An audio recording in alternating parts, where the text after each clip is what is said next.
রাজধানীতে হাত পা বেঁধে ৫ জন মিলে ধর্ষণের পর হত্যা করা হয় অষ্টম শ্রেণীর এক কিশোরীকে। পরে মরদেহ ফেলে দেওয়া হয় হাতির ঝিলে। এই ঘটনায় জড়িত রবিন এবং রাব্বি মৃধা নামের দুজনকে গ্রেফতার করেছে পুলিশ। অভিযুক্ত আরও ৩ জনকে ধরতে অভিযান চলছে। পুলিশ বলছে অভিযুক্তরা আগেও একই ধরনের অপরাধে যুক্ত ছিল। কেনাকাটার কথা বলে গত ১৬ জানুয়ারি বাসা থেকে বের হয় অষ্টম শ্রেণীর ছাত্রী। এরপর থেকেই নিখোঁজ রাজধানীর দক্ষিণখানের বাসিন্দা সেই কিশোরী। রবিবার তার অর্ধগলিত মরদেহ হাতির ঝিল থেকে উদ্ধার করে পুলিশ। কিন্তু কারা হত্যা করে সেই কিশোরীকে? মুঠোফোনের নম্বর ধরেই তদন্তে নামে পুলিশের উত্তরা জোনের কর্মকর্তারা। ৩০ জানুয়ারি গ্রেপ্তার করা হয় রবিন নামের এক যুবককে। তাকে জিজ্ঞাসাবাদে বেরিয়ে আসে চাঞ্চল্যকর তথ্য।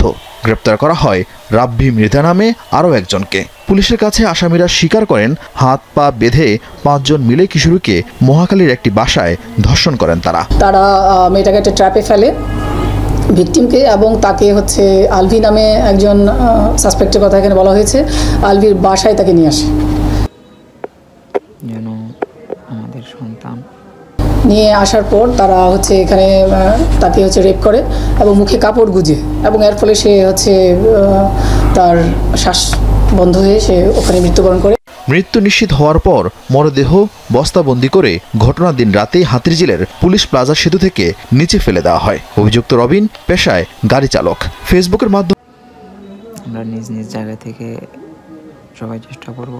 রবিনের সাথে পরিচয় হয় নিহত কিশোরীর। যে চালের বস্তা সেটাতে তাকে পুড়ে, এবং সে একাধিক কমিউনিকেশন তারা ব্যবহার করে, ট্রান্সপোর্ট, যেন বুঝতে না পারে যে তাকে এই ইয়েটাকে কোথায় নিয়ে যাওয়া হচ্ছে, এবং তাকে হাতির ঝিলে ডুবাই ফেলে দেয়, লেকে ফেলে দেয়। ট্র্যাপটা আসলে কি ধরনের ট্র্যাপ সেটা এখনো পর্যন্ত আমরা বলতে যাচ্ছি না আপনাদেরকে, কারণ এই যে ঘটনাটা, এটার সঙ্গে আমরা আরও অনেকের সংস্পর্শ বা সংযোগ আছে বলে আমরা সন্দেহ করছি। তারা এই ধরনের ঘটনা পুরোপুরি ঘটিয়েছে এরকম স্বীকার করেনি, কিন্তু তারা ছোটোখাটো এই ধরনের বদভ্যাস ছিল তারা প্রাথমিকভাবে আমাদের ভাই বোন স্বীকার করেছে।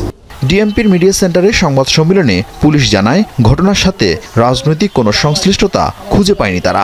অভিযুক্ত বাকি ৩ জনকে গ্রেপ্তারে অভিযান অব্যাহত আছে বলে জানায় পুলিশ। বাকি ৩ জন এই গ্রুপের সঙ্গে যুক্ত হয়। আরিফিন শাকিল, যমুনা নিউজ, ঢাকা।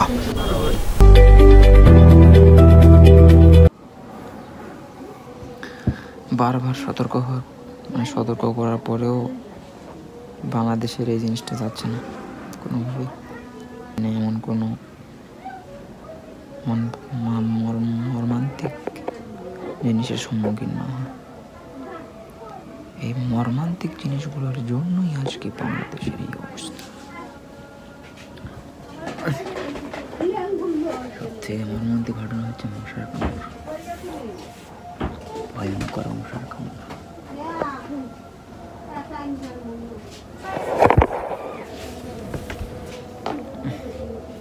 এই মশার কামড় থেকে বাঁচতে আমাদের মশারি টাঙাতে হবে। মশারি ফেলে দিল।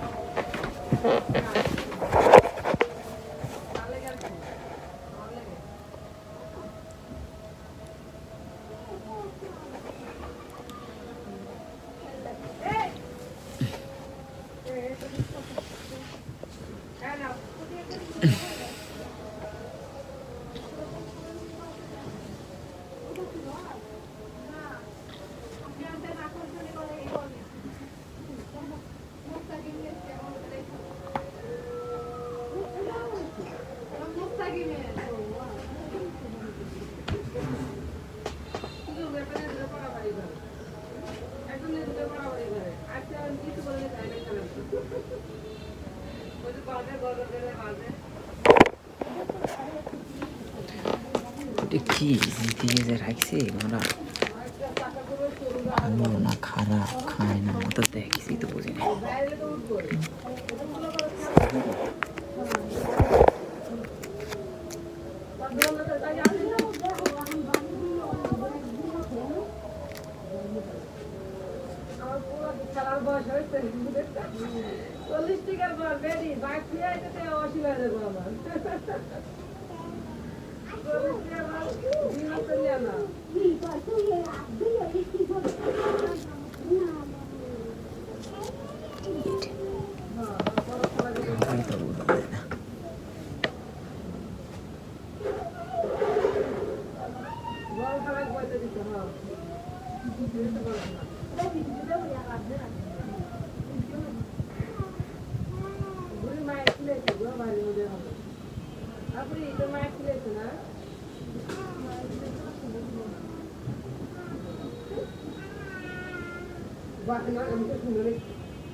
না